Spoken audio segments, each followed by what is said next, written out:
Egipto, una de las grandes civilizaciones de la antigüedad.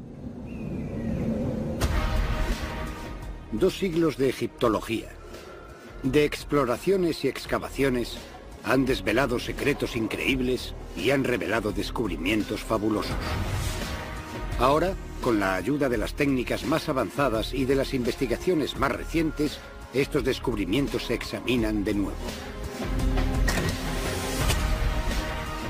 Por primera vez, los expertos más importantes del mundo se han unido para revelar la lista definitiva de los 10 mayores descubrimientos del antiguo Egipto.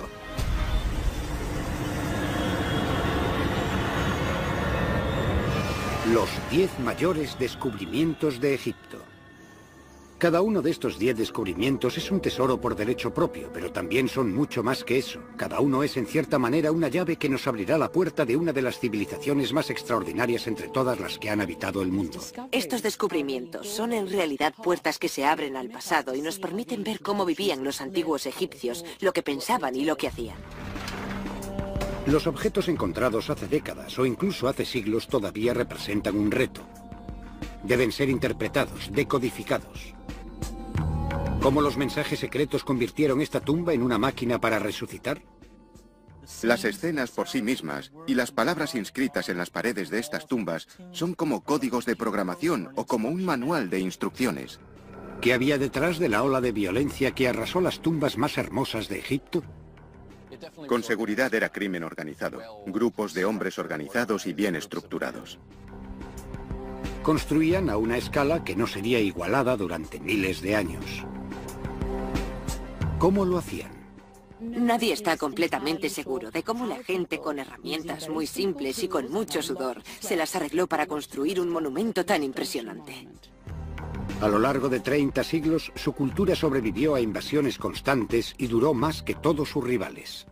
Los egipcios tenían un gran sentido de la cultura, una historia tan larga que de verdad cambiaron más ellos a los invasores que los invasores a ellos.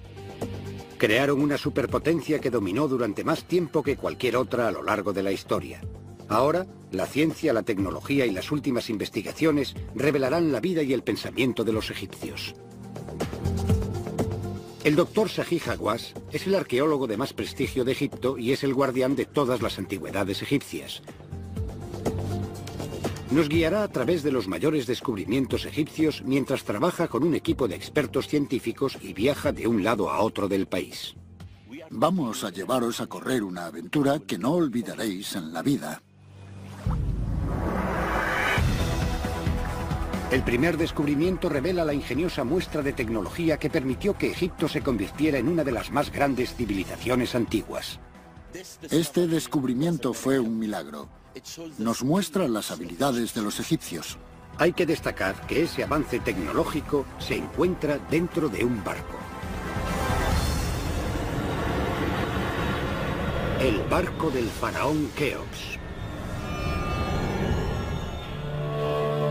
Hace más de 4.500 años, el faraón Keops ordenó construir la Gran Pirámide. Lo que enterró debajo de ella es, a su manera, tan impresionante como la misma pirámide. Lo más sorprendente de este descubrimiento es cómo los egipcios de hace 4.600 años construyeron este barco increíble. El barco de Keops es el artefacto más extraordinario del mundo. Tiene la altura de 13 pisos y se levanta sobre un extremo. Está compuesto de 1.200 piezas y se aguanta con unos pequeños trozos de madera y algo parecido a una costura. El yacimiento de Giza se había excavado muchas veces. Pero este hallazgo fue fruto de la casualidad. El descubrimiento se debió a un accidente. Muchos de los grandes descubrimientos suelen estar acompañados por la suerte. Era 1952. El arqueólogo Kamal el-Malak estaba supervisando la limpieza de una zona que estaba junto a la Gran Pirámide. Aquí, al sur de la pirámide, estaba completamente cubierto de piedras y escombros, y empezaron a limpiarlos. Mientras estaban limpiando, encontraron esas grandes losas de piedra caliza que estaban colocadas con cuidado. Curioso, el-Malak hizo un agujero en una de ellas. Cuando ese hombre miró dentro, me dijo: pude oler la historia. Descubrió 41 grandes bloques que pesaban entre 17 y 20 toneladas. Cubrían un foso de más de 30 metros de longitud. Pero fue el contenido del foso lo que entusiasmó a los egiptólogos. Había un enorme montón de madera y cuerda y remos que delataban de qué se trataba. ¿Por qué iba a enterrar Keops un barco en el desierto junto a su pirámide? La respuesta nos explica cómo los egipcios veían a la muerte y lo que el faraón creía que le pasaría. La pirámide guardaría sus restos mortales, pero su alma se iría, se transformaría. Keops era rey y dios, así que al morir se haría uno con el dios Sol. Al ascender a los cielos, el faraón se haría uno con el dios del sol, Ra. Unificados harían el viaje diario del sol a través de los cielos.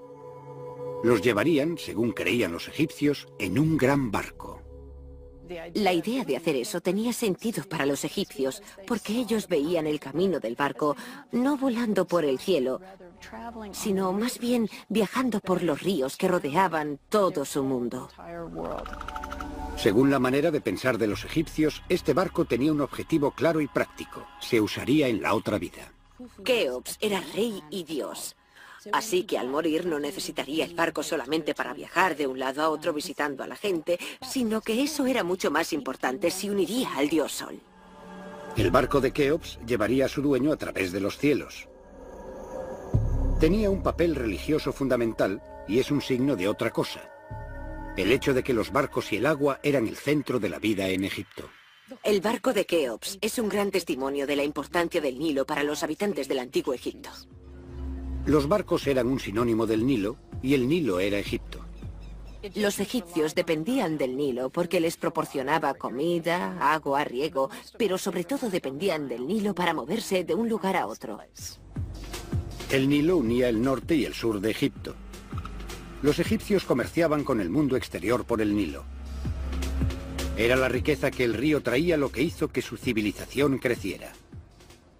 El Nilo fue lo más importante para que los egipcios construyeran esta civilización, y por eso se dice que con los egipcios el Nilo construyó el antiguo Egipto.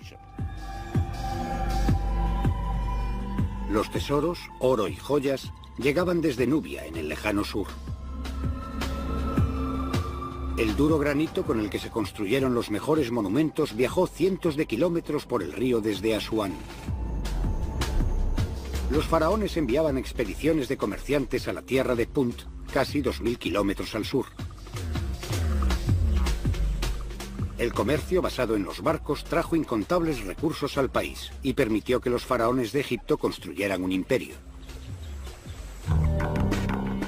La importancia de los barcos para los habitantes del antiguo Egipto se pone de manifiesto en el arte que hay en las paredes de todo el país. Pero los dibujos no pueden revelar las técnicas ingeniosas que usaron para construir esas enormes naves.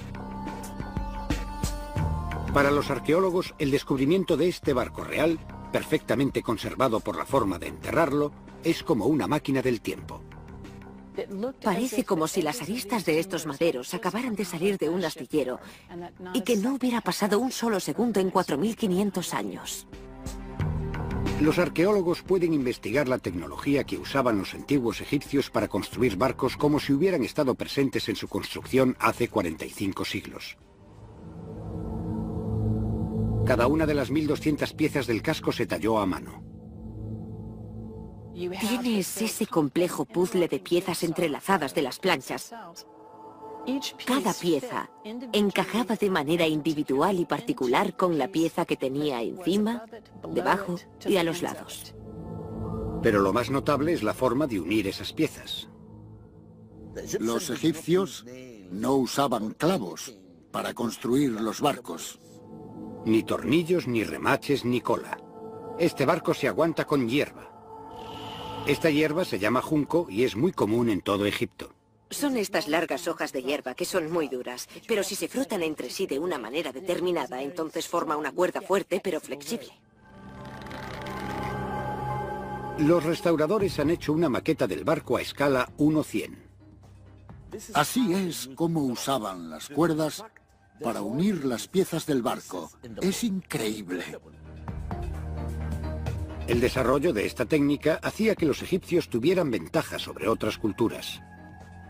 En el tiempo en que se construyó el barco de Keops, en la mayoría de sitios de los que tenemos noticias, solo sabían construir canoas vaciando troncos. El avance tecnológico de coser las planchas de los barcos significaba que los egipcios podían construir naves mucho mayores que otras culturas rivales. Podían llevar cargas mayores y recorrer distancias más largas. Podían comerciar con todo el mundo conocido. Los egipcios no solo viajaban por el Nilo, también eran perfectamente capaces de salir a navegar por el Mediterráneo, a los lugares que deseaban ir. Esta fue la base de un tremendo éxito económico. Puso los cimientos de 3000 años de civilización. Ayudó a crear una de las superpotencias más triunfadoras que el mundo ha visto. El barco de Keops es el primero de los 10 mayores descubrimientos de Egipto porque los barcos iniciaron el nacimiento de un imperio. La riqueza que trajeron consigo los barcos de gran calado permitió pagar las construcciones de gran tamaño. En Egipto se construyeron templos y monumentos a una escala que no tuvo parangón en la antigüedad. Pero esos templos y monumentos no podrían haberse construido si los egipcios no hubieran tenido las habilidades necesarias para extraer piedra en grandes cantidades.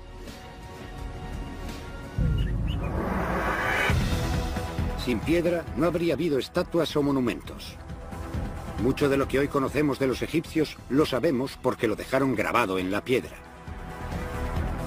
A continuación, un equipo de científicos intentará descifrar los secretos de los maestros de obra del antiguo Egipto.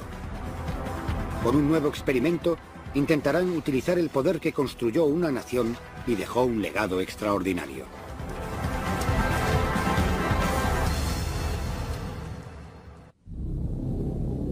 Los grandes descubrimientos de la egiptología nos permiten vislumbrar una civilización extraña que perduró durante 3000 años.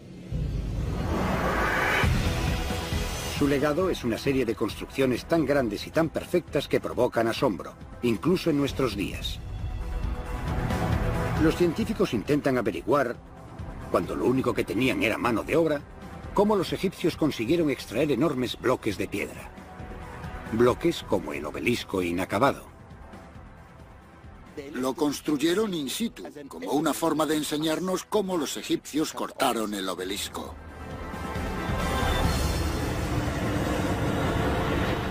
Cantera del obelisco inacabado. El obelisco inacabado pesa más de 1000 toneladas. Más de lo que pesan 500 coches todoterreno. Está situado en la antigua cantera de Asuán, en el Alto Egipto. El obelisco nunca se sacó de la cantera. Los arqueólogos han intentado averiguar por qué después de tanto trabajo fue abandonado. Si se hubiera acabado, se habría levantado a una altura de 10 pisos por encima del suelo. Decorado con imágenes y jeroglíficos, se habría alzado como un componente vital dentro del conjunto de un templo. El obelisco era el símbolo de conexión entre el rey y el dios Sol. Los obeliscos son piezas de precisión de la tecnología espiritual. Para los egipcios, un obelisco era un símbolo del sol, era un rayo del sol, así que era algo parecido a un conductor de poder. Al funcionar como conductores espirituales de la luz, los obeliscos podían recoger y canalizar la energía de los cielos. Tenían que construirse en una única pieza de roca maciza. Si estaba roto, eso significaría que el rayo de sol estaba roto y por lo tanto se rompería el poder del dios. Así que cuando los ingenieros descubrieron una grieta en el obelisco de Asuán, lo abandonaron. Un símbolo de mala suerte para los egipcios se ha convertido en buena suerte para los científicos. Una de las cosas que pasan en la arqueología es que los fracasos son casi tan importantes como los éxitos. Los indicios que hay, tanto en el obelisco como a su alrededor, nos revelan cómo los antiguos canteros excavaron estas enormes piedras. Como si se tratara de una máquina del tiempo de 1000 toneladas de peso, nos ofrece una instantánea de un trabajo de hace 3000 años mientras se estaba llevando a cabo. Usando los indicios que hay en el obelisco inacabado en un nuevo experimento, los científicos esperan demostrar cómo era posible. Empezamos a descubrir cosas sorprendentes que enriquecieron nuestros conocimientos acerca de los obeliscos. Adel Kelani ha pasado toda su carrera investigando antiguas técnicas de extracción de piedra. Este es un buen ejemplo de grieta natural en las capas de granito, algo muy importante que hay que buscar antes de empezar a trabajar. El granito tiene líneas de falla que ocurren de manera natural en las que la piedra es más débil. Si las identificaban y actuaban sobre ellas, los antiguos ingenieros podían empezar el proceso de separar la piedra de la cantera. Sería una forma de facilitar el cincelado de la piedra porque tendrías que cortar la cara de la roca, habría que sacarle trozos, pero siempre habría ese plano más débil que ayudaría a separar la roca de una manera más sencilla. En la segunda fase, los trabajadores golpeaban unos mazos de piedra en la línea de fractura para romper la roca. Estos mazos primitivos estaban hechos con dolerita, una piedra mucho más dura que el granito. Pero esa técnica llevaba tiempo, y el tiempo era un lujo del que no disponían los canteros.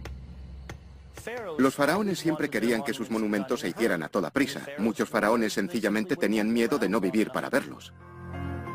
El reinado medio de un faraón era de menos de 10 años, y ningún faraón confiaría su legado a su sucesor. Tenías toda la eternidad para que duraran tus monumentos, pero tenías un tiempo de vida muy corto para construirlos. A juzgar por la cantidad de obeliscos y estatuas que hay en todo Egipto, está claro que los canteros antiguos encontraron una solución. Debajo de la cantera, los arqueólogos encontraron las pistas que nos dicen cuál fue la solución. Lo que tenemos aquí en realidad nos cuenta toda la historia. Es como un libro abierto. Nos lo dice todo acerca de lo que hicieron los egipcios. Dentro de los diferentes estratos hay ladrillos de adobe quemados, trozos de madera quemada y fragmentos de piedra rota por el calor. A partir de todo esto, Adel cree que ha averiguado cómo los ingenieros egipcios aceleraban el proceso de extracción de la piedra. Los egipcios utilizaban el fuego para que les ayudara a romper la piedra. El calor del fuego haría que la piedra se expandiera y enfriarla haría que la piedra se contrajera. Este proceso debilita la piedra e incluso puede llegar a partirla. En teoría, si los egipcios eran capaces de controlar esto, podían partir grandes trozos de granito. Pero Adel no ha comprobado esta teoría hasta ahora. Estoy ansioso por ver el resultado porque es un nuevo descubrimiento. Exactamente como lo hacían los antiguos ingenieros, Adel escoge una línea de falla en la roca.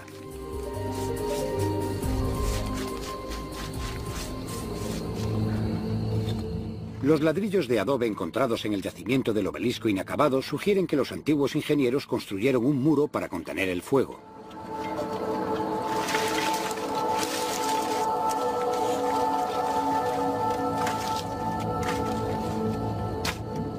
El fuego eleva la temperatura de la roca hasta los 800 grados. Esto expande y debilita la roca.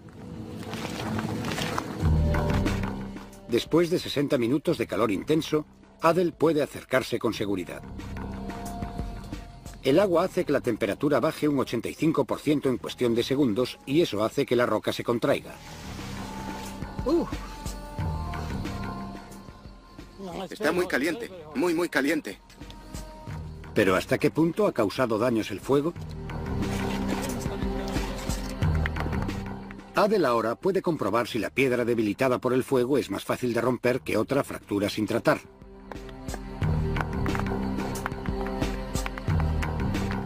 Después de media hora ordena que paren. Sin fuego, los trabajadores que trabajan sobre la roca de control apenas han causado daños en la línea de falla. Pero en el caso de la fractura quemada, la grieta se está rompiendo. Ahora es posible ver cómo el fuego ha afectado a las capas de granito.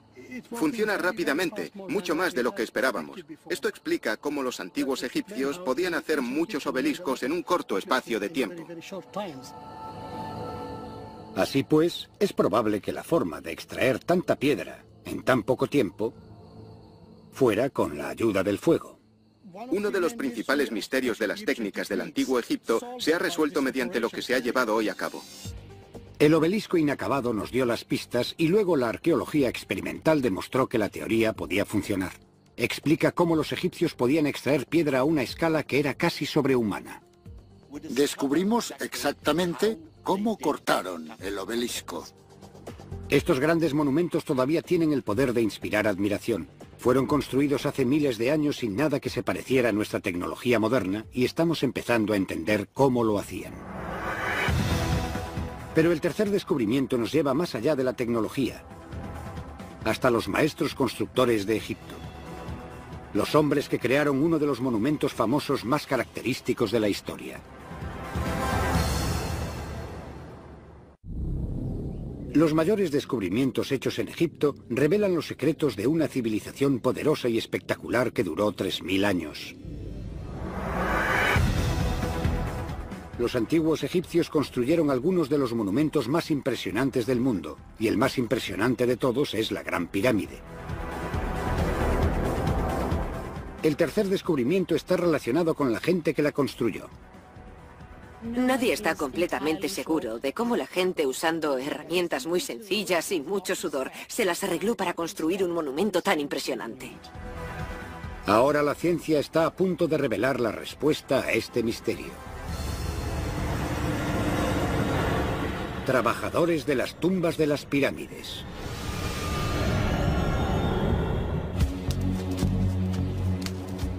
Hasta hace poco, se tenía la idea de que Egipto era un país en el que los faraones y los nobles estaban al mando de enormes ejércitos de esclavos. Pero los nuevos descubrimientos cambian esa idea. Revelan una jerarquía social sofisticada y un programa de asistencia a los trabajadores que equivaldría a los trabajadores, sindicalistas, jefes y presidentes de las empresas de hoy.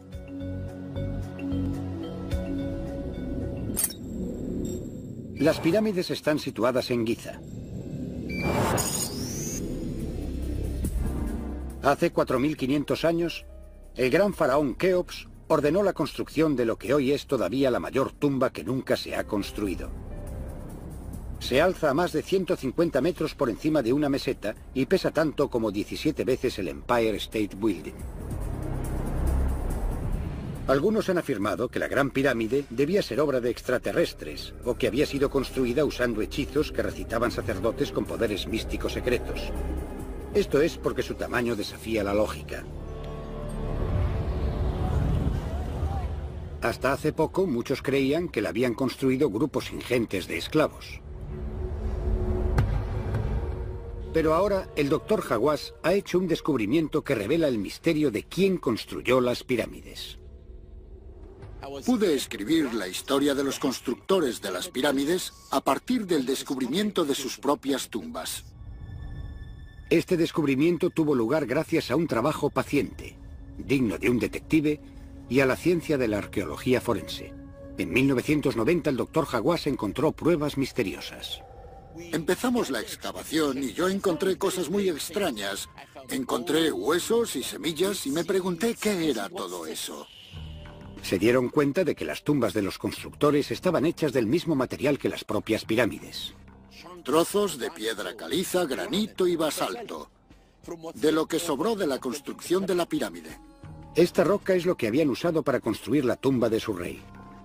Con los trozos que sobraron, construyeron tumbas para ellos. Un poco más arriba, subiendo la colina, el equipo del Dr. Hawass descubrió tumbas más elaboradas. Una llevaba un nombre. Una descripción jeroglífica, que en realidad era un inspector, el capataz que controlaba a los trabajadores que arrastraban las piedras. Así que los trabajadores estaban claramente organizados en una jerarquía. El capataz estaba enterrado en un terreno más elevado que los trabajadores corrientes, cosa que era un reflejo de un estatus superior. Las pruebas encontradas en las tumbas sugieren que los trabajadores tenían roles definidos y responsabilidades diferenciadas. Era como un equipo de trabajadores de la construcción de hoy. Esta es otra tumba única que encontré. Esta tumba perteneció a un hombre llamado Nefertis. Ahora podemos ver su nombre, Nefertis. Pero lo que realmente es único, en mi opinión, es... mirad las escenas. Nunca antes lo había visto. Están fabricando cerveza y también haciendo pan. y por eso pienso que Nefertis podría haber sido el encargado de la panadería. Las estatuillas halladas en Giza están en el Museo del Cairo. Esas estatuillas muestran los diferentes roles de los ciudadanos que incluían la elaboración de pan y de vino. Otros relieves pintados muestran a los escribas que llevaban las cuentas y los libros de los comerciantes. Una vez más, esto apunta a la existencia de una mano de obra organizada en líneas familiares como una comunidad industrial moderna. Y parece que estaban bien valorados y que cuidaban bien de ellos. Las pruebas revelan que había un programa de asistencia médica. Descubrimos que muchos trabajadores sufrían accidentes con piedras que caían sobre sus manos o sus piernas. Su trabajo consistía en mover piedras pesadas. Todos los esqueletos de hombres y mujeres muestran que se ejercía fuerza sobre la espalda. Aún así, las pruebas forenses muestran que el nivel de cuidados médicos que recibían era sorprendentemente sofisticado. Janet Monge es una antropóloga física especializada en el estudio de huesos antiguos. Vemos que la diáfasis muestra claramente que en algún momento, mucho antes de la muerte del sujeto, hubo una fractura del hueso. Los huesos están muy bien unidos uno a otro, así que posiblemente fueron inmovilizados durante algún tiempo. Y desde el punto de vista moderno, diríamos que los huesos de estos individuos presentan unos procesos de curación muy buenos. Se hizo un buen trabajo. Está claro que estos trabajadores estaban muy bien valorados por sus superiores. Ser un trabajador era un privilegio poco común. Te pagaban bien, cuidaban de tu salud y en realidad era un chollo de trabajo. Las tumbas de los constructores de la pirámide revelan una estructura organizada de profesionales y artesanos hábiles que trabajaban dentro de una jerarquía. Estaban apoyados por un sistema de asistencia al trabajador. Este descubrimiento puede probar que las pirámides no fueron construidas por esclavos. Como las tumbas de Giza pertenecían a gente corriente, parece que los buscadores de tesoros se han olvidado de ellas. Fue otra tumba, que se mantuvo sellada durante 35 siglos, la que proporcionó el descubrimiento más conocido de Egipto. La tumba del faraón más famoso de todos los faraones, Tutankamón. El antiguo Egipto fue una de las civilizaciones más duraderas de la historia. Fue guiada por los reyes más poderosos. Estas estatuas son la representación de hombres reales. ¿Quiénes eran? ¿Cómo eran? Los arqueólogos están intentando averiguarlo en la tumba del faraón Tutankamón. Esto no es el icono de una estatua, es el icono del mundo entero. ¿Quién era el hombre que había detrás de la máscara dorada? El tesoro de Tutankamón. El Valle de los Reyes, en la orilla occidental del Nilo. El Valle de los Reyes contiene 63 tumbas. Pero durante siglos la tumba de Tutankamón permaneció escondida. En 1922, el gran explorador y egiptólogo Howard Carter inició su búsqueda. Howard Carter se pasó 5 años, 5 temporadas, intentando encontrar la tumba, hasta que un día por la mañana, cuando los trabajadores empezaron a limpiar por los alrededores, encontraron 15 escalones que conducían a la entrada de la tumba. La tumba estaba a 10 metros de profundidad dentro de la roca caliza del valle. El final del pasillo estaba bloqueado. Carter hizo un agujero. Y en esta habitación pudo ver cosas maravillosas. La tumba contenía no solo el cuerpo del faraón, sino también más de 3000 tesoros enterrados con él. Desde entonces la tumba ha sido como un imán para los egiptólogos que han examinado y analizado la momia y sus tesoros. Y ahora los arqueólogos pueden profundizar más que nunca. Pueden ver al rey niño como nunca se le ha visto antes. Los arqueólogos usan la ciencia médica moderna para estudiar este cuerpo de 3500 años. Un TAC toma miles de rayos X de un cuerpo y los unen para formar una imagen tridimensional. El TAC es maravilloso para la arqueología, de verdad. En realidad permite verlo todo. Se puede ver cómo murió este rey cuando murió. Se puede ver todo. Los expertos están investigando un agujero misterioso en la parte posterior de la cabeza del rey Tut. ¿Podría tratarse de la herida que lo mató?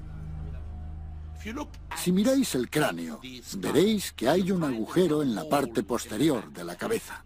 Se aprecian daños en las vértebras superiores e incluso en la base del cráneo, en el foramen magnum, el lugar donde se conectan. La herida podría estar relacionada con daños producidos en un ataque. Ese agujero hace que todo el mundo piense que el Niño de Oro fue asesinado. ¿Encontró el joven rey una muerte violenta? Podríamos encontrar una pista en el proceso antiguo de momificación. La momificación es tan antigua como Egipto. Nadie está muy seguro de cómo fue que los antiguos egipcios decidieron momificar a los muertos, pero seguramente, como el desierto seca los cuerpos de manera natural, cuando los animales mueren en el desierto, los egipcios los habrían visto y se habrían dado cuenta de que estaban perfectamente conservados. La primera cosa que hacían los egipcios era desecar el cuerpo de verdad, y para eso usaban una sustancia llamada natrón. Sin natrón era imposible hacer una momia. El natrón funciona como las bolsitas de gel de sílice que hoy se usan para mantener secos los equipos electrónicos. El natrón es básicamente una mezcla de sal y bicarbonato, y lo que hace es que simplemente extrae todo el líquido de un cuerpo y así se hacen las momias. Pero ciertos órganos tienen demasiada cantidad de agua en su interior para poder ser momificados de esta manera. Si los órganos se dejan dentro del cuerpo, se pudren y explotan. Así que el siguiente paso era sacar los órganos internos y el cerebro. En realidad, cortarían la cabeza, hurgarían en ella y la vaciarían por completo. Así pues, ¿podría ser la herida de la cabeza una consecuencia del proceso de momificación en lugar de ser la herida que lo mató? En la Universidad de Pensilvania, Janet Munch ha estado estudiando las placas del escáner de la momia del rey Tut. Cuando el daño se produce antes del momento de la muerte de un individuo, se llama daño antemortem, y si está localizado en tejido o en hueso, se podrán ver restos de cicatrización si el individuo vivió un cierto tiempo. Esto parece un daño post-mortem. Podría ser algo que sucedió durante el proceso de embalsamamiento. El agujero en el cráneo del rey Tut es parecido al tipo de agujero practicado durante el proceso de momificación. No tiene nada que ver con un asesinato ni nada parecido. No demuestra que hubiese violencia. Cómo murió el rey sigue siendo un misterio. Pero la ciencia puede ayudar a mostrar cómo vivía para que podamos meternos en la cabeza y en la vida de un regente de Egipto. Parece que el faraón no tenía un aspecto tan real como sugiere su máscara funeraria. Tiene una bonita barbilla cuadrada. A excepción de eso, su cara es bastante esbelta y delgada. Naturalmente, uno no quiere reírse de un rey, pero si este rey estuviera en el patio de un colegio, creo que podría ser el chico a quien todos llaman conejo o paletas o algo parecido.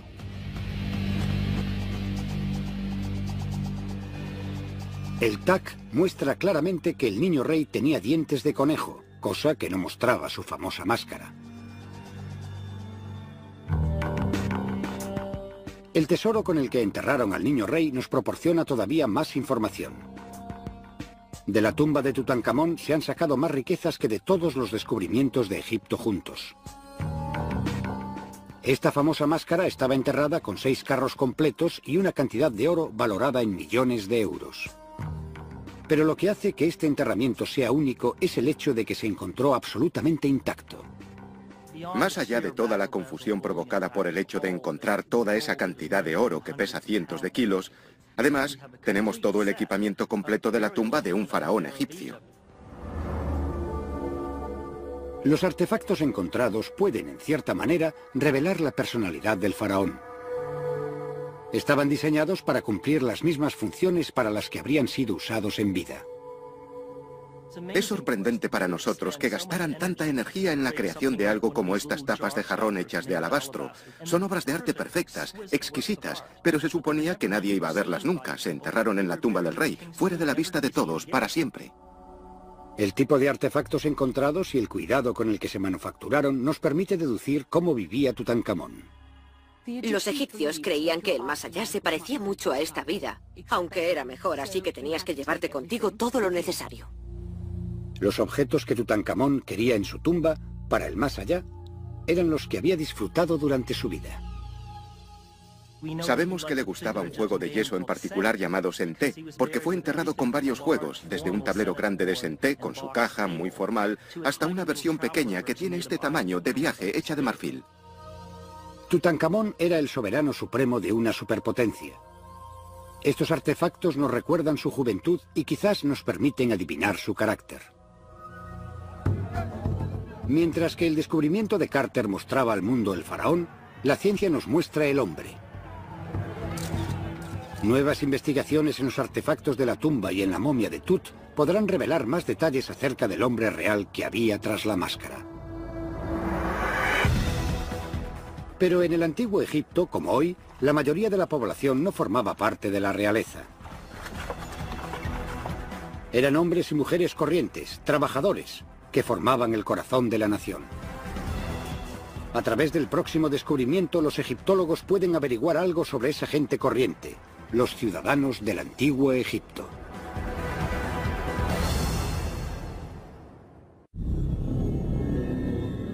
Diez grandes descubrimientos hechos en Egipto revelan una civilización extraordinaria. Pero mientras las ruinas que están en pie nos permiten ver el aspecto que tenía el antiguo Egipto, es mucho más difícil saber cómo vivía su pueblo. Realmente es como el ojo de una cerradura, algo que nos permite ver la vida del antiguo Egipto. El quinto descubrimiento nos ofrece la oportunidad de entender las vidas de los ciudadanos corrientes en la ciudad de los constructores de tumbas. La ciudad de los constructores de tumbas.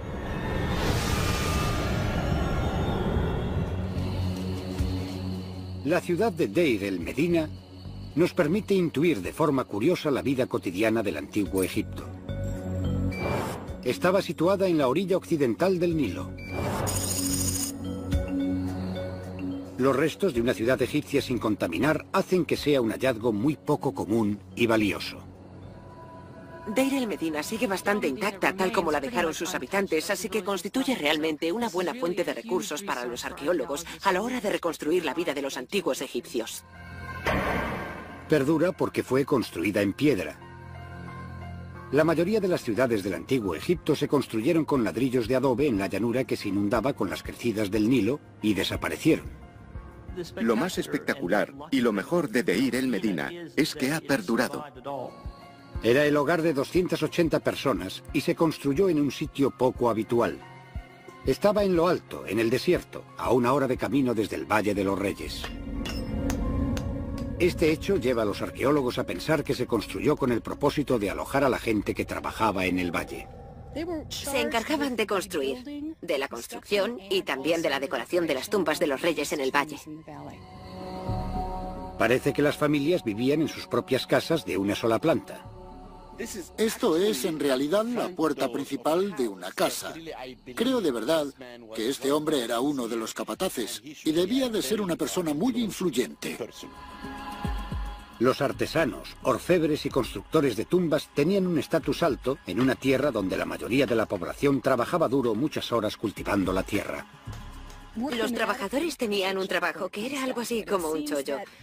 Parece que de media trabajaban 2 de cada 3 días. Recibían pescado y vino en ocasiones especiales. Probablemente les gustaba su trabajo. Además de construir las tumbas de los faraones, los ciudadanos de Deir el-Medina construyeron las suyas. Y al examinar las muestras de arte que hay en sus paredes, los arqueólogos pueden empezar a reconstruir las vidas de quienes vivieron allí. En realidad, podemos aprender mucho de la vida cotidiana de las tumbas de Deir el-Medina. El arte nos muestra una comunidad próspera, con individuos prósperos y triunfadores. Pero las pinturas de las paredes revelan cómo los habitantes querían que les vieran, no cómo eran en realidad. Cuando miras las tumbas, cuando ves los monumentos, muestran una imagen ideal, con traje de domingo viviendo una vida perfecta. Pero es un ideal. Pero hay más pruebas que nos proporcionan pistas sobre la vida privada de los ciudadanos.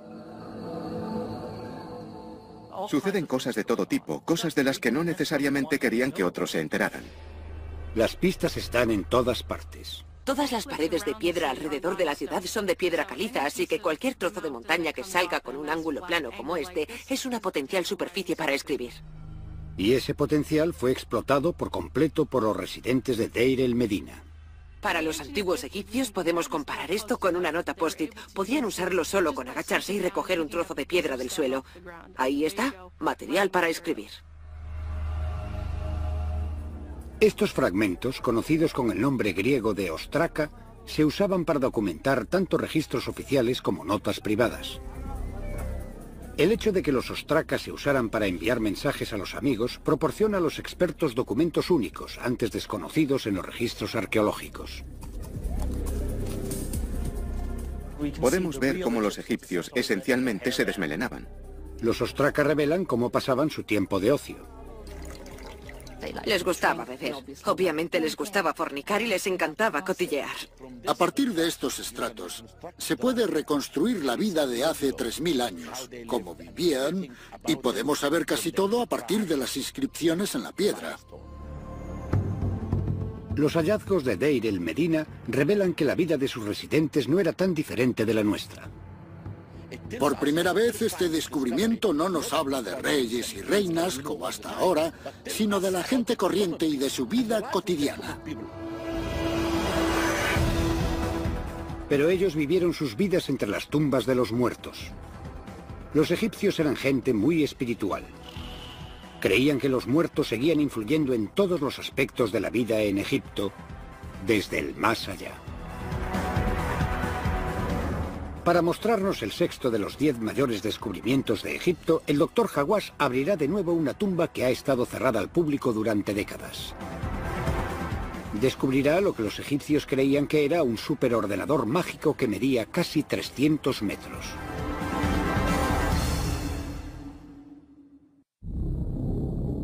Al analizarlos juntos, los 10 mayores descubrimientos de Egipto nos revelan cómo era la vida en el antiguo Egipto.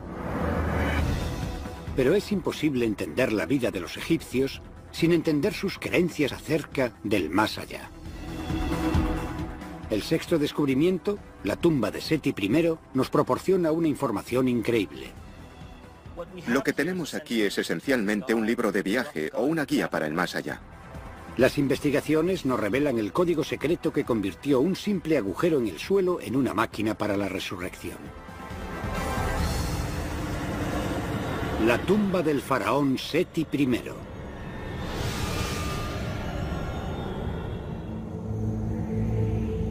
El Valle de los Reyes contiene 63 tumbas. Una de las mayores es la tumba del faraón Seti I. Proporciona una información muy rica sobre las actitudes de los egipcios en cuanto al más allá. La tumba de Seti I es realmente una de las tumbas más extraordinarias del Valle de los Reyes. La tumba de Seti es una de las que están situadas en el Valle de los Reyes, en la ribera occidental del Nilo. A finales del verano de 1817, un explorador italiano llamado Giovanni Belzoni llegó al yacimiento.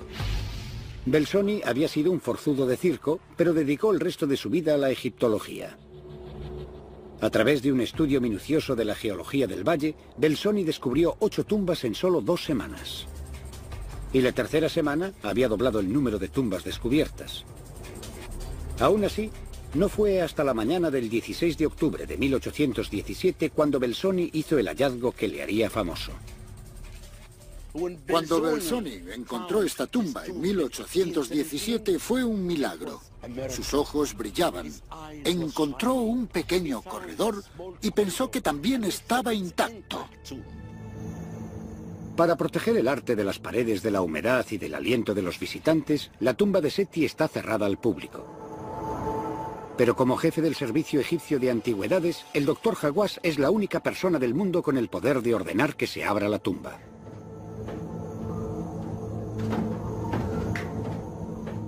Voy a llevarles por un gran motivo, para mostrar al público que esta es la tumba más sorprendente.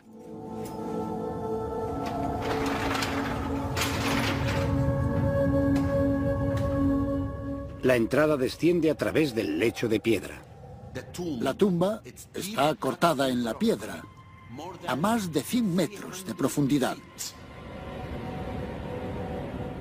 Contiene una de las muestras artísticas más espectaculares del antiguo Egipto. Todas las superficies están pintadas. Lo que te deja sin respiración es no solo la belleza de las formas, sino también los colores vivos que usaban. Una de las escenas más hermosas muestra la relación entre Seti I y la diosa Nut. Pero lo sorprendente en todas las escenas es que se puede ver que ella le abraza para mostrarle su apoyo y su bendición para que él pase al más allá. Los arqueólogos están analizando las ilustraciones para entender mejor lo que los egipcios creían que le sucedería al faraón en el más allá. Esta es una de las pocas tumbas en el Valle de los Reyes que nos dice cómo convertirá al rey en Dios. La base de todo esto es la creencia de los egipcios de que de día el dios del sol Ra conducía el sol a través del cielo, dando así vida a la tierra. Pero de noche viajaba al infierno para luchar con los demonios que amenazaban la tierra de Egipto. Este ciclo era de vital importancia para los antiguos egipcios. Creían que si no se completaba, el sol no saldría, el Nilo no correría y el mundo se acabaría. Después de muerto, Seti tendría que unirse al sol en esta lucha. El rey se unirá al ciclo solar durante las horas que pase atravesando el infierno, y es de vital importancia que forme parte de ese ciclo, porque esa sería su función en el más allá. Seti tenía que asegurarse de levantarse de entre los muertos para poder cumplir con su deber y con su destino. Las ilustraciones que encargó para su tumba eran un hechizo mágico para facilitar su resurrección. Los hechizos mágicos son como manuales de instrucciones o como programas de ordenador. Funcionan, consiguen su objetivo. Esto era un arte. Era lógico y funcional, como líneas de código programadas en una máquina. La tumba es una máquina para la resurrección. Funciona. En realidad consigue su objetivo. Las escenas en sí y las palabras inscritas en las paredes de estas tumbas son como un código de programación o como un manual de instrucciones. Las instrucciones codificadas revelan cómo los egipcios consideraban el misticismo y la magia. Eran algo real. Una vez que crees en la magia, una varita mágica no es muy diferente de un martillo. Es una herramienta, funciona y ayuda a conseguir un objetivo. Ahora estamos en el final de la tumba. Las imágenes que hay en estas paredes representan el paraíso. El dios Osiris reinaba en el paraíso. Las ilustraciones muestran claramente a Seti encontrando al dios y uniéndose a él. ¿Cómo podía Seti estar con Osiris en el paraíso exactamente al mismo tiempo en que estaba en el infierno luchando con los demonios? Para los egipcios, hacer dos cosas a la vez no representaba un problema. Los antiguos egipcios eran muy listos en cuanto al más allá y creían en la multitarea. La filosofía religiosa egipcia permitía que sus dioses y faraones estuvieran en muchos lugares al mismo tiempo. Bien, tendremos que entender el punto de vista racional, el punto de vista lógico. Es una construcción de la mentalidad occidental que viene de la antigua Grecia. Los antiguos egipcios, en lugar de ver las cosas como contradictorias, las veían como dos caras de la misma moneda. La tumba de Seti es un indicio de la manera que tenían los antiguos egipcios de ver el mundo, tan diferente de la de hoy. Tenían muchas creencias que a nosotros pueden parecernos extrañas, como los faraones que se convierten en dioses y las almas que están en dos sitios a la vez. Y que los objetos y las imágenes tenían poderes reales y prácticos de carácter mágico. Veneraban a sus dioses en algunos de los templos mayores de la historia. El séptimo descubrimiento revela que el antiguo Egipto estaba construido a una escala aún mayor de lo que habíamos pensado y que sus monumentos más impresionantes pueden estar todavía enterrados.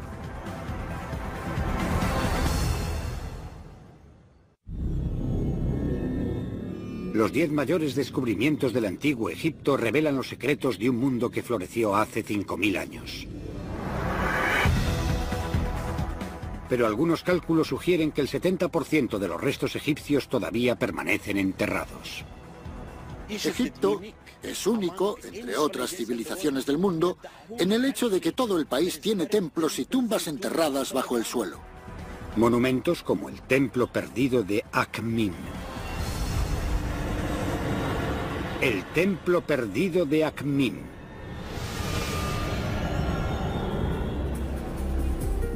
Algunas teorías sostienen que los antiguos egipcios construyeron muchos más monumentos de gran tamaño de los que se pensaba anteriormente.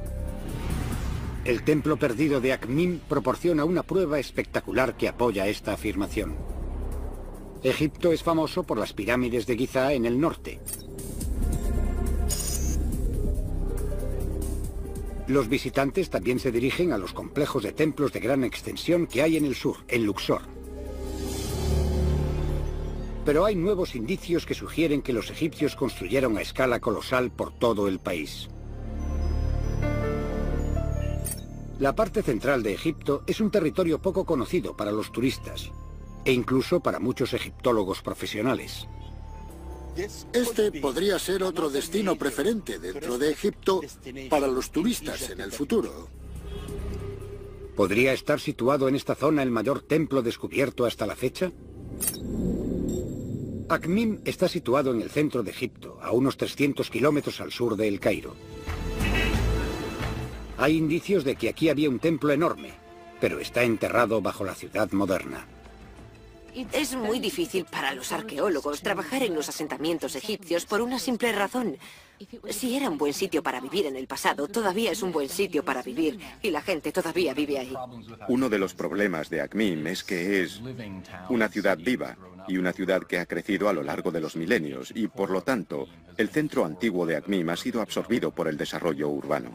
Pero el desarrollo de la ciudad moderna también tiene sus ventajas.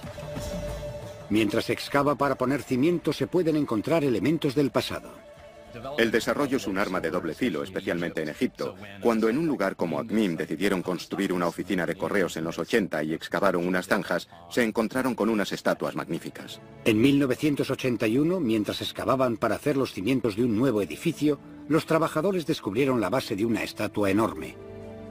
La estatua era de Ramsés el Grande, uno de los faraones más poderosos de Egipto. Esta estatua podría haber superado los 60 metros de altura. Era enorme. A solo 60 metros de distancia se descubrió otra estatua enorme. Estamos ante los pies de la mayor, de la más completa y hermosa estatua de una dama que nunca se hiciera en el antiguo Egipto. La estatua representa a la mujer de Ramsés, Meritamen. Muchos creen que ella fue la reina que encontró a Moisés entre los juncos y lo crió como a un hijo. El tamaño de las dos estatuas nos permite deducir el tamaño del templo. Pero si existen otras ruinas de ese templo, están enterradas bajo la ciudad moderna. Los arqueólogos tienen que descubrir lo que está ahí sin excavar. La egiptología es una ciencia muy rigurosa porque no solo se basa en las excavaciones, también requiere un análisis exhaustivo. El primer indicio para los expertos está en los escritos de los viajeros de hace más de 1000 años. Hablan de un lugar colosal en Akhmin. Los viajeros árabes llegaron a Egipto en el siglo IX de nuestra era y contaban que llegaban a visitar los templos al amanecer y se marchaban al anochecer. El sol tenía tiempo de salir y ponerse de nuevo antes de que yo acabase de explorar las ruinas. Un segundo indicio de la escala de la construcción es que todos los templos de Egipto estaban construidos sobre una planta parecida. Los templos del antiguo Egipto eran las moradas de los dioses, algo así como el punto en el que el reino de lo divino se conecta con el reino de lo humano. En las ideas que servían de modelo a la arquitectura del cosmos, hay algo así como un plano formal de los templos del antiguo Egipto. Como las iglesias, mezquitas y templos de hoy en día, para las que todavía existe una planta estándar, también existía para los templos de Egipto. Así que si los arqueólogos analizan un templo que esté completamente a la vista, pueden aplicar este conocimiento a los restos de Akhmim. El templo de Amón-Ra, unos 170 kilómetros más al sur, en Luxor. Al analizar el plano estándar del templo de Luxor, los arqueólogos pueden tener una base para predecir dónde está enterrado el resto del templo de Akhmim. Mansur Boraik es especialista en diseño de templos. Creo que el templo de Akhmim era mayor que este, pero tiene la misma planta que la que hay ahora en el templo de Luxor. El plano estándar de un templo siempre empieza con una larga avenida pavimentada. La avenida conduce a una puerta enorme flanqueada por dos estatuas. Y en Akhmim, aquí es donde estaría la estatua de Ramsés. Dentro hay un patio. Aquí habría estado situada la estatua de la reina Meritamen. Pero esto es solo el principio. Hay más patios que se adentran unos 300 metros en el santuario interno del templo. El plano del templo de Luxor puede aplicarse a Akhmim. Tengo una imagen del yacimiento en el ordenador. Si hacemos coincidir las situaciones de las estatuas de Akhmim con el plano del templo de Luxor, el Dr. Wegener puede calcular el tamaño real del templo de Akhmim. Uno puede hacerse una idea del área que ocupaba el templo al ver el campo de fútbol que hay en el lado superior derecho de la imagen de Google Earth. Se puede ver que la extensión aproximada del templo de este nuevo reino sería la de 4 o 5 veces la longitud de ese campo de fútbol. Al verlo, uno se hace la idea de que era un templo de enormes proporciones. Incluso sin llevar a cabo una excavación en el área, mediante este análisis la arqueología puede afirmar que el templo de Akhmim tenía un tamaño magnífico. Esto podría ser el principio del templo y el santuario debería estar debajo de esas casas. Harán falta más excavaciones y más planes de desarrollo antes de que la extensión del templo pueda determinarse con exactitud. Podremos descubrir la totalidad del templo. Pero hay una cosa clara. Se está desvelando una nueva imagen del antiguo Egipto que revela un país más grande y desarrollado de lo que se había imaginado hasta ahora. Una franja continua de desarrollo que va todo a lo largo del Nilo. No solo en los lugares famosos en el norte y en el sur, sino también a través del Egipto central. Hay pruebas de que existió una civilización más impresionante de lo que pensábamos. Y el soberano más carismático de esta superpotencia fue Ramsés el Grande. Los descubrimientos en las paredes de uno de los templos más impresionantes de Egipto revelan el dilema que casi destruyó su reinado como faraón.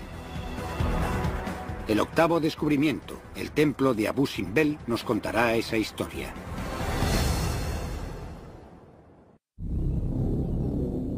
Desde las tumbas a los templos, los misterios del antiguo Egipto han fascinado al mundo desde hace siglos.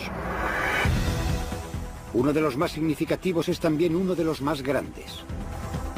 Con 4 estatuas de Ramsés el Grande en el frente, el templo es Abu Simbel. La personificación del ego de Ramsés, o por decirlo de otra manera, del Ramsés Dios y de la espectacular naturaleza de sus logros, tiene que ser Abu Simbel. El gran templo de Abu Simbel. El templo de Abu Simbel es la clave que permite resolver el dilema al que se enfrentaron todos los faraones: cómo reinar como hombre y como Dios a la vez. Las ilustraciones de las paredes nos explican lo cerca que estuvo Ramsés II de no conseguir cumplir con su misión. Abu Simbel está en el sur de Egipto, cerca de la frontera con lo que ahora es Sudán. Hay 4 estatuas gigantescas extraídas de la roca y cada centímetro de las paredes del templo está cubierto con ilustraciones que muestran el triunfo del faraón.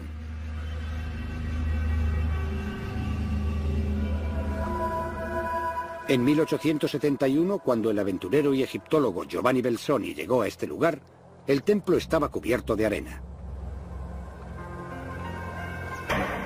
Belzoni empezó a trabajar para quitar miles de toneladas de arena. Pero cada cubo de arena que quitaba era reemplazado por más arena que caía por la duna. Cuando ya estaba a punto de rendirse, descubrió una solución simple para un problema que parecía imposible de resolver.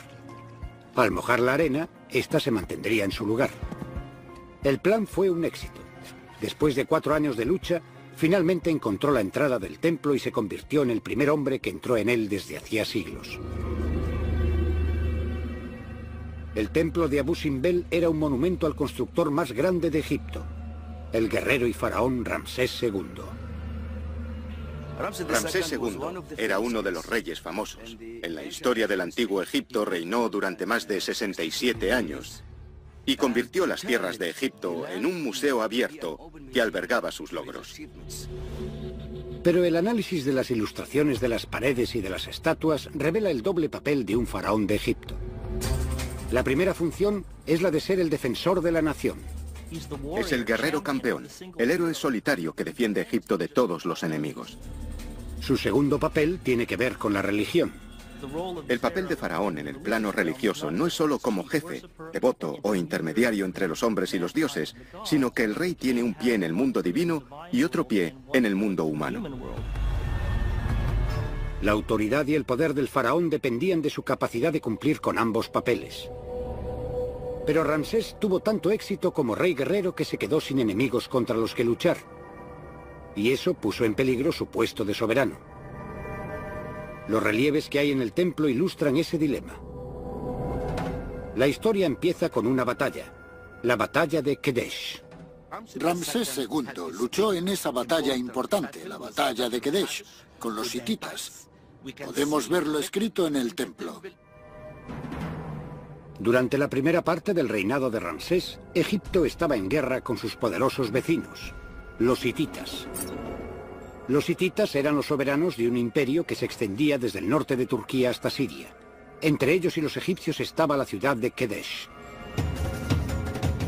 Los relieves que hay en las paredes de Abu Simbel contienen el registro más antiguo de una hazaña militar de la historia.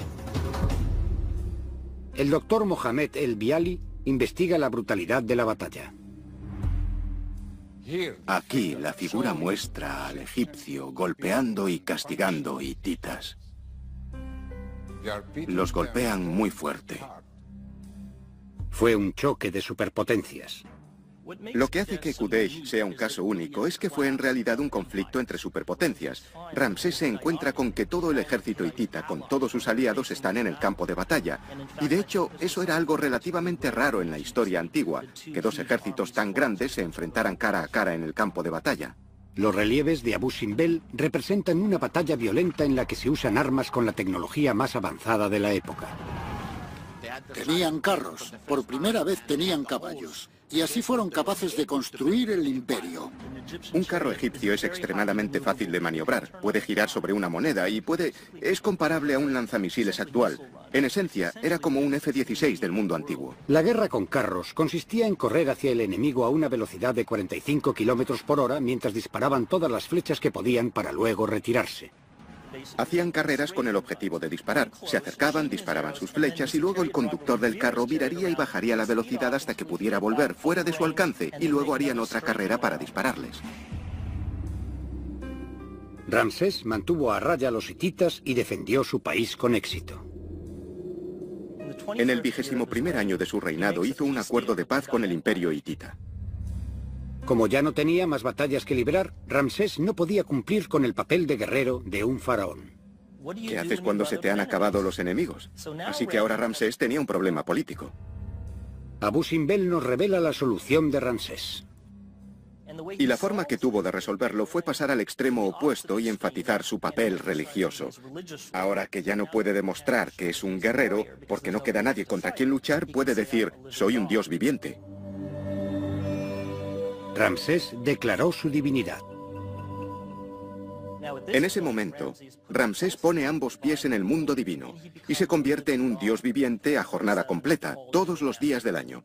Los egipcios tienen a un dios viviente como soberano. Abu Simbel se convirtió no solo en un templo dedicado a los dioses, sino en un templo dedicado al mismo Ramsés en su faceta de dios. Ramsés II construyó este templo para sí mismo, para rendirse culto a sí mismo. Aquí hemos llegado al santuario, el lugar más sagrado dentro de un lugar sagrado, donde Ramsés II se convirtió en dios y fue colocado entre los otros dioses. Y tenemos su estatua en el santuario, junto a las estatuas de los 3 dioses más importantes de Egipto. Y él es uno de ellos, igual a ellos. Este fue un golpe maestro en el sentido político. Ser un dios viviente era la tapadera perfecta para un hombre frágil y viejo. Y no sabemos nada de sus facultades mentales. Todavía podía ver, se había quedado ciego, sencillamente no lo sabemos. El templo de Abu Simbel revela las 2 obligaciones más importantes del puesto de faraón: la defensa de Egipto y la comunión con los dioses. Nos muestra cómo Ramsés resolvió el problema que le supuso haber tenido demasiado éxito en el primer papel, el de defensor, al convertirse en un dios viviente. El penúltimo descubrimiento entre los 10 mayores sigue con la historia de los grandes faraones en los años posteriores a su muerte. Es un relato turbulento en el que se entrelazan el crimen organizado, robos, asesinatos y terrorismo de Estado, y que desvela el misterio de las momias reales desaparecidas.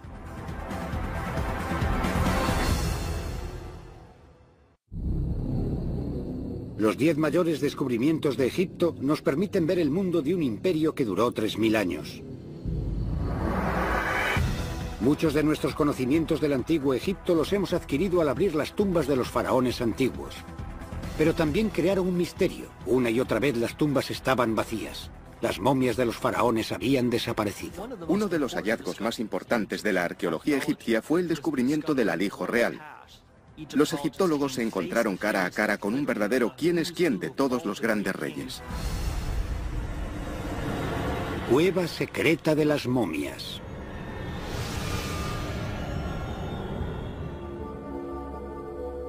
El descubrimiento del alijo, o escondite de las momias reales que habían desaparecido, permite intuir el estado político de Egipto en el apogeo de su poder. Una historia de crimen organizado y terrorismo de Estado que casi destruyó una nación. Las pruebas se encuentran en la ribera occidental del Nilo.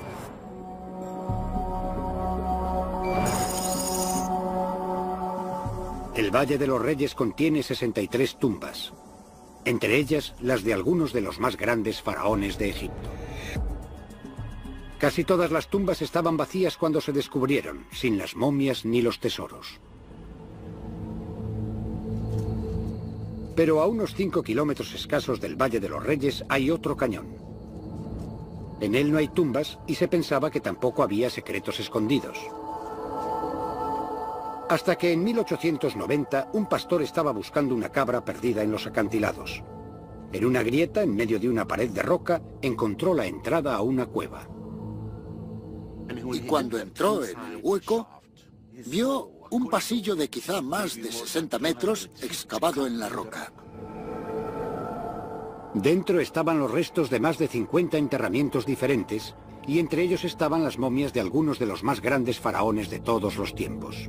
Para resolver el acertijo de por qué estaban ahí esas momias, los arqueólogos tuvieron que mirar al estado político y social del Egipto de hace 3000 años. La sequía y las luchas internas entre bandos políticos rivales llevaban al país a un estado de anarquía. Todos estos problemas ecológicos, políticos, las invasiones extranjeras, básicamente era un caso en el que todos los sistemas se colapsaban.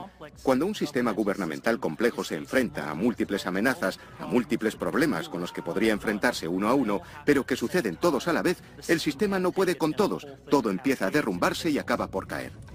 La sociedad se extinguió. La población se enfrentaba al hambre y a la pobreza. La necesidad de oro llevó a la gente al lugar donde sabían que podrían encontrarlo: las tumbas de los faraones. Por la noche, la gente solía ir y meterse dentro para buscar las momias, y entraban en las tumbas y lo rompían todo. Estos actos sacrílegos nacieron de la desesperación. Una vez que se ha cruzado la línea que separa la civilización del caos, nada, ni siquiera la creencia en los dioses, el miedo al sacrilegio o el miedo a la condenación eterna te impedirá robar tumbas o profanar templos. Pero este no era el trabajo de criminales ocasionales. Se trataba claramente de crimen organizado. Eran grupos de hombres organizados y bien estructurados, incluso con algún sistema de jerarquía interna entre ellos. El robo de tumbas era algo así como un negocio en auge. Esto creó uno de los primeros ejemplos de crimen organizado de la historia. Literalmente todo el mundo se metió en el negocio de robar tumbas. Todo el mundo está metido en eso, desde oficiales de alto rango que, si no robaban las tumbas ellos mismos, ignoraban lo que pasaba y recibían oro para compensar. Pero algunos sacerdotes del templo de Luxor todavía se veían como guardianes de la religión egipcia, de los templos y de las tumbas de los faraones. Se encargaron de rescatar y esconder las momias. Querían proteger a los reyes. Se llevaron todas las momias y las enterraron aquí. Incluso lejos de todo el mundo. No revelaron el secreto a nadie. El hecho de que los sacerdotes salvaran estas momias permite que los científicos estudien los restos físicos de los soberanos más poderosos de la antigüedad. Si cerramos los ojos y volvemos atrás miles y miles de años, podemos imaginar a este rey vivo. Después de que las momias fueran descubiertas, se las llevaron al Museo Egipcio del Cairo, donde se mantienen en un ambiente estéril. Si entramos en esta habitación ahora, veremos cuerpos muertos y los miraremos. Nos asustaremos y reiremos y lloraremos y sonreiremos, pero para la ciencia, esta es la primera vez que todas estas momias nos hablarán. Pero lo más revelador es lo que no está ahí. Se enterraba a los faraones con tesoros valiosísimos, pero ninguna de estas momias se encontró con nada de valor. Cuando vemos estos ataúdes desmontados, nos damos cuenta de que el oro y las demás joyas y objetos valiosos se han quitado sistemáticamente de algunos de ellos. Esto nos da una prueba de que pudo existir una conspiración de alto nivel. Cuando alguien roba una tumba en mitad de la noche y tiene miedo de que lo vayan a matar, de que lo vayan a arrestar, van a tener mucha prisa, se estarán muriendo de miedo, se llevarán lo que puedan y se irán corriendo. Pero estos cuerpos han sido despojados metódicamente. Esto sugiere que los mismos sacerdotes eran quienes los despojaban. La misma gente que los rescataba fue la que les quitó el oro y los objetos valiosos que todavía tenían con ellos. Aunque los sacerdotes eran a la vez salvadores y ladrones, dejaron a la ciencia un recurso de un valor incalculable. Era como un arma de doble filo, porque por una parte estaban haciendo algo bueno para esconder estas momias en un lugar secreto y protegiéndolas de esta manera, pero también estaban robando a la vez que las escondían. Las investigaciones forenses nos descubren las vidas reales de los grandes faraones. Pero a través de este descubrimiento también podemos obtener una visión de la sociedad del antiguo Egipto. Una sociedad al borde de la anarquía. Y cuando la nación se derrumbó, los otros imperios se aprovecharon rápidamente y Egipto sufrió invasiones durante siglos. Pero en lugar de ser destruida, la cultura egipcia era tan fuerte que los invasores adoptaron las costumbres y creencias de su nuevo hogar.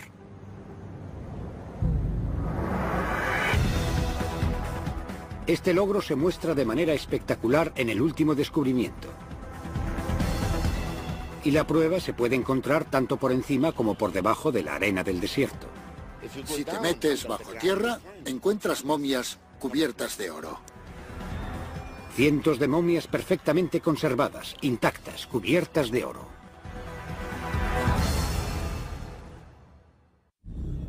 Durante siglos, la antigua civilización de Egipto ha cautivado la imaginación de científicos, arqueólogos y aventureros. Ahora, un equipo de expertos guiados por el Dr. Zahi Hawass ha seleccionado los 10 mayores descubrimientos que nos acercan a esa civilización extraordinaria. Incluso durante su decadencia, la cultura del antiguo Egipto creó algo que, cuando se descubrió miles de años después, causó admiración. Un campo lleno de momias, todavía intactas.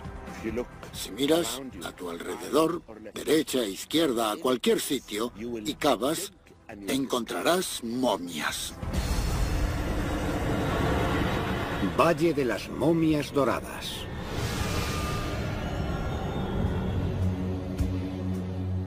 A lo largo de su historia, Egipto fue atacado por muchos imperios. Las pruebas nos dicen que la cultura egipcia fue lo suficientemente fuerte como para resistir y perdurar. La cultura egipcia, la sociedad egipcia, las creencias religiosas egipcias conquistaron a los conquistadores. El oasis de Bajarilla, en el desierto occidental. Las primeras pistas de que esta zona es poco habitual se pueden encontrar en la propia arena. El valle está lleno de huesos y calaveras.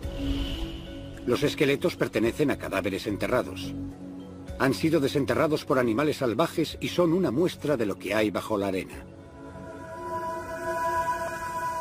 El descubrimiento no lo hizo un aventurero ni un arqueólogo. De hecho, el descubridor ni siquiera sabía hablar. El descubrimiento fue un accidente. En 1994, un burro se perdió en el desierto.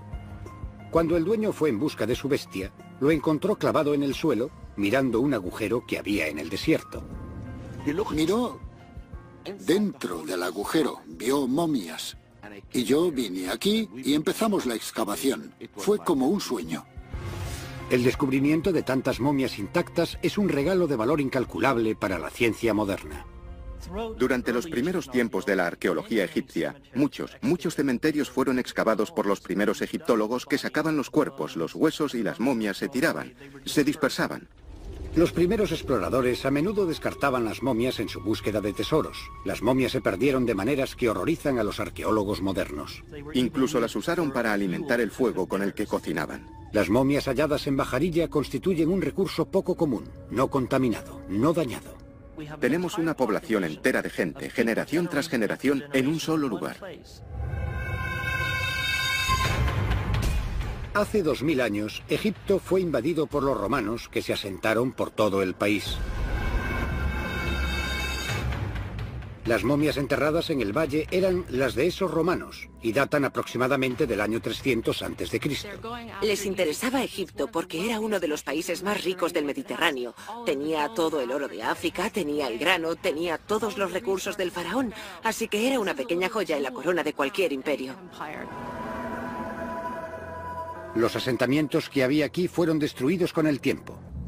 Pero los estudios de las momias han revelado que nada pudo destrozar la cultura egipcia.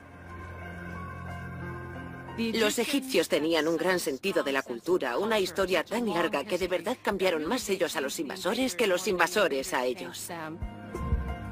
Estas eran momias romanas. Pero la cultura egipcia todavía determinó la forma en que fueron enterradas. La momificación empezó en el año 3000 a.C. y continuó a lo largo de la historia egipcia hasta el período romano. Hasta que llegaron a Egipto, los romanos envolvían los cadáveres con cintas de lino. Al principio, en la mayoría de las momias, su cara está cubierta de lino por completo. Pero los egipcios usaban sarcófagos y máscaras funerarias con caras. Aquí tenemos una máscara con la cara y todas las otras momias tienen máscaras. Las máscaras nos muestran el cambio del estilo romano al egipcio y el proceso de naturalización de los invasores. Se puede observar esta unificación cultural, esta mezcla cultural que estaba sucediendo de generación en generación. Pero las momias guardan otro secreto. Para investigarlo se ha seleccionado un grupo de momias que se han trasladado a unas instalaciones para limpiarlas y restaurarlas. Aquí, en cajas selladas, las máscaras nos proporcionan todavía más información sobre la cultura egipcia. Las momias están cubiertas de oro.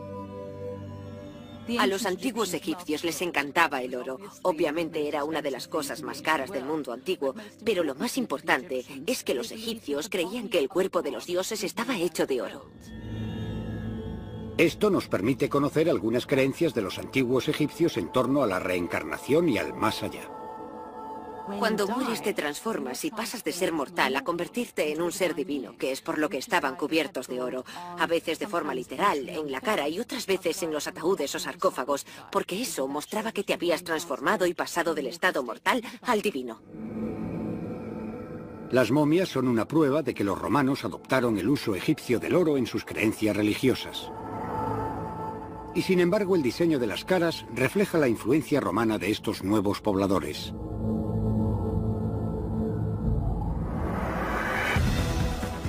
Las momias doradas son una prueba de la fusión de lo faraónico y lo romano en una nueva civilización egipcia. Algo para complacer a los romanos y algo para complacer a los egipcios. Las momias del valle demuestran que sin importar lo que hubiera pasado a lo largo de su historia, Egipto era a la vez tremendamente fuerte y flexible. Esto permitió una continuidad de las creencias y las tradiciones que eran esencialmente egipcias. Este sentido de identidad les daba una estabilidad que les permitía descartar cualquier imperio y abrazar lo que viniera. Ahora que hemos revelado los mayores descubrimientos de Egipto, podemos unirlos para completar el retrato del mundo de los antiguos egipcios. Un mundo que ha permanecido poderoso y cautivador hasta el presente.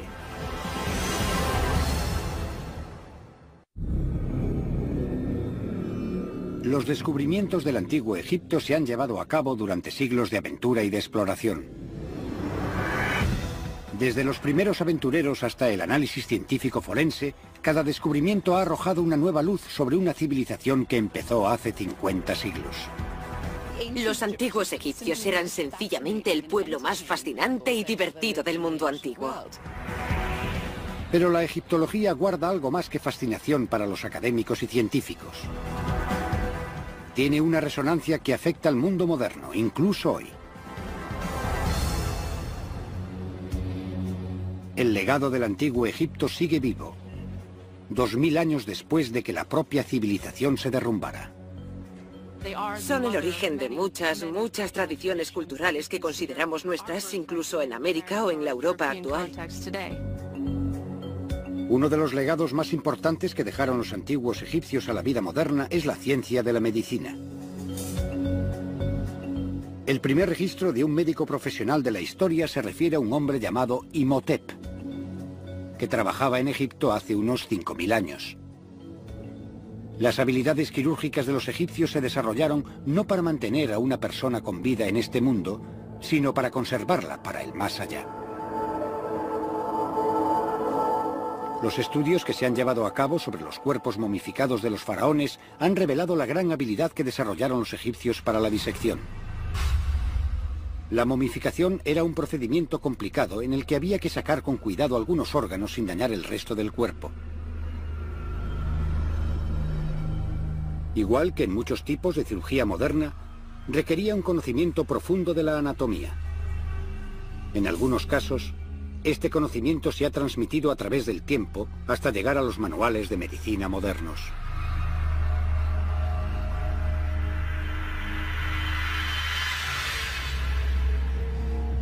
Y la medicina no es la única ciencia que está en deuda con los antiguos egipcios.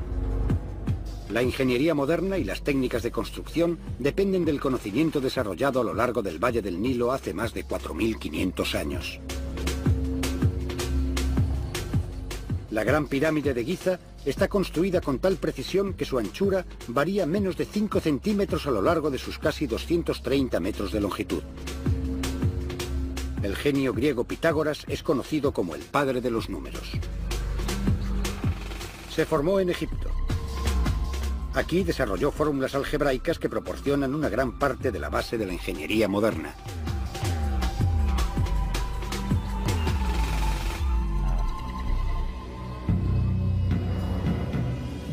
Cada vez que los científicos exploran el mundo de los antiguos egipcios, aumenta la deuda que el mundo moderno tiene con esta civilización. Y persisten en la búsqueda de nuevos descubrimientos día a día. Le corresponde a la gente joven venir por aquí para intentar averiguar si hay algo más descubrimientos de este tipo por hacer. Es una forma apasionante de hacer esa búsqueda. Hay un nuevo camino abierto a la investigación en el Valle de los Reyes. Desde la tumba de Seti I a los tesoros de Tutankamón, el valle ha proporcionado muchos de los descubrimientos más importantes del antiguo Egipto. Pero todavía puede guardar muchos secretos. Esto se confirmó con el hallazgo de una nueva tumba en 2006. La llamaron KV63. Muchos científicos creen que todavía hay más tumbas por descubrir en el valle. No se conocen todos los enterramientos de los faraones. Hay muchas oportunidades de descubrir algo. Los registros escritos producen una lista en la que constan más faraones que tumbas descubiertas hasta el momento. Esto es lo emocionante, que hay al menos una validación del concepto. El moderno análisis científico está descubriendo formas de empezar a buscar nuevas tumbas. Los arqueólogos sugieren que los antiguos egipcios buscaban las zonas naturalmente débiles en las fracturas de la roca para que fuera más fácil excavar las tumbas. Una vez encontrada la zona donde se concentraban las tumbas, y al extrapolar el constructor de tumbas podría seguirlo y con un poco de suerte seguiría a lo largo de esa línea como si fuese una línea recta. Richard Parisek está buscando fracturas en el Valle de los Reyes. Esta es una zona con concentración de fracturas. Notaréis que el patrón de las fracturas salta a la vista. Si los antiguos ingenieros excavaron las tumbas a lo largo de las líneas de fractura, entonces hoy las líneas de fractura son un buen sitio para buscar una tumba nueva. Esto proporciona un patrón de búsqueda que podría decir, mira, si vas a buscar, incluye esto como parte de tu técnica de búsqueda.